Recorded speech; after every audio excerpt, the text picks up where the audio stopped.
nyabutan jukut siga kieu namun dina lahan anu leuwih lega na sawah apa kebon disebutna teh ngaramet nya urang sarwakeun ieu ge samikeun nya disebutna ngaramet.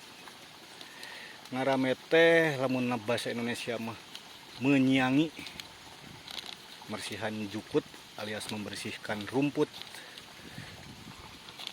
supaya tetangkalan utamana bebas tina gulma, tina mangandeuh karieu.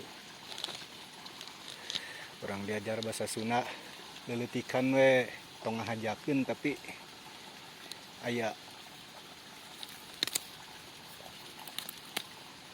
manfaatna gitu. Tina ngobrol-ngobrol nu kieu we urang neangan nu bahasa-bahasa nu dipake sapopoe nya. Nah, segitu heula lah.